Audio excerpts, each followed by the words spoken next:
begini, Nasdem pertama itu selalu menyatakan untuk Presiden 2024 nanti Nasdem itu melakukan konvensi.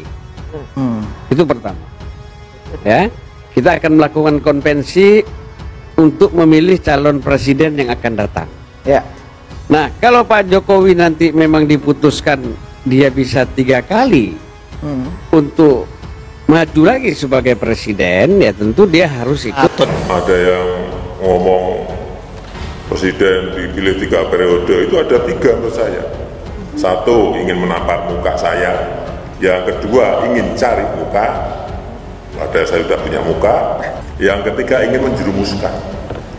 Itu aja. Diskursus tentang penambahan masa jabatan presiden ini, ya kita lihat biasa saja sebagai sebuah wacana, usulan, ya tentu ini harus ditanyakan kepada yang melayangkan, karena ini kan bukan saya yang melayangkan, ini kan ada yang menyampaikan seperti ini. Kalau nggak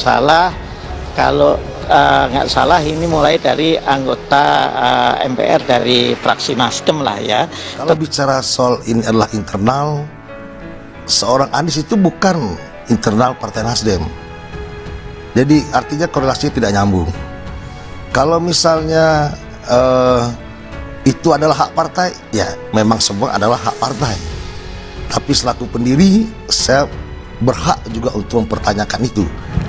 Anies dianggap melanggar karena lebih berharga Pak Jokowi dari Pak Anies menurut Pak Rio. Pak Rio tahu nggak sih, Kakak Rio, Adina Rio tahu nggak sih, kalau Nasdem itu clear loh, Jokowi presidenku, Nasdem partaiku, apalagi yang mau lebih dari itu? Bahwa saya ini produk dari pemilihan langsung, sehingga saat itu waktu ada keinginan untuk amandemen, apa jawaban saya? Apakah bisa yang namanya amandemen itu hanya dibatasi untuk urusan haluan negara? Apakah tidak melebar kemana-mana? Ya, sekarang ini kenyataannya seperti itu kan? Ada yang lari ke presiden dipilih oleh MPR, ada yang lari presiden 3 periode, ada yang lari presiden 1 kali tapi 8 tahun, kan kemana-mana seperti yang saya sampaikan. Jadi lebih baik tidak usah madem. Dua-duanya disebut pendendam. Politisi senior PDIP soal hubungan Jokowi Paloh yang memanas. Ngeri. Hubungan Presiden Joko Widodo dengan Ketua Umum Partai Nasdem Surya Paloh Center disebut memanas.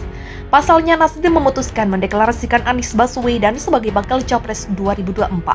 Hal yang mengejutkan antara 2 orang tersebut lantas dibongkar politisi senior PDIP yang juga wartawan kawakan, Panda Nababan.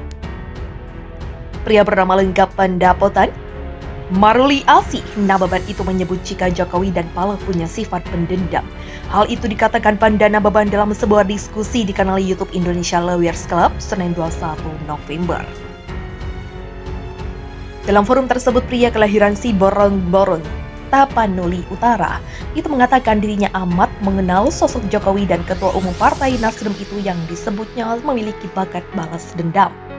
Dua-duanya ini saya kenal dalam track record hidup mereka. Mereka punya bakat untuk membalas, itu ngeri, kata Panda Nababan. Dia mencontohkan kasus relasi antara Jokowi dan mantan Panglima TNI Gatot Nurmantio pada tahun 2017 lalu. Jokowi dibuat jalan kaki ke lokasi acara HUT TNI di Cilegon. Sebagai balasannya, Jokowi membuat malu Gatot dalam pernikahan putrinya, Kahiyang Ayu. Pesta pernikahan itu, kata Panda, Gatot ditempatkan bersama anggota DPR dan staf kedutaan besar. Padahal koleganya yang namanya Tito, Ria Mizar, Luhut Pratikno itu pakai mawar merah. Panitia mau nyalam karpet merah itu tidak bisa dilewati Gatot. Dia berbaur dengan tamu undangan lain untuk salaman, tutur Panda Nababan. Lanjut cerita Panda Nababan soal Surya Paloh. Ia mengaku sudah puluhan tahun kenal Ketum Nasdem itu. Ambil contoh, waktu 1998 ketika Panglima Jafri mau meriksa Surya Paloh di Kramat 5, itu seumur hidup diingat Surya, ujar Panda. Pembalasannya media Indonesia, Metro tidak ada cerita Jafri itu true story, sambung Panda. Berlanjut, Panda juga mengungkap sifat Surya Paloh terhadap SBY yang dirasakan telah menugaskan Jaksa Agung untuk memeriksanya. Setelah ada reaksi besar dari Surya, ditugaskanlah Rudi Silalahi, panggil Jampitsus untuk menghentikan itu, ungkap Panda. Tak kaget jika Jokowi tak kirim ucapan HUT Nasdem. Panda Nababan juga mengaku tak terkejut jika Presiden Jokowi tak datang atau bahkan mengirim video ucapan HUT Nasdem ke-11 yang jatuh pada 11 November 2022 lalu. Nggak terkejut aku, ya itu Jokowi. Nggak terkejut, ucap Panda. Faktanya hingga saat ini memang tak ada lagi kabar apakah Jokowi sudah mengucapkan selamat ulang tahun atau belum untuk HUT Nasdem. Surya Paloh sebelumnya juga sudah mengakui bahwa Presiden Jokowi belum mengirimkan ucapan HUT Nasdem.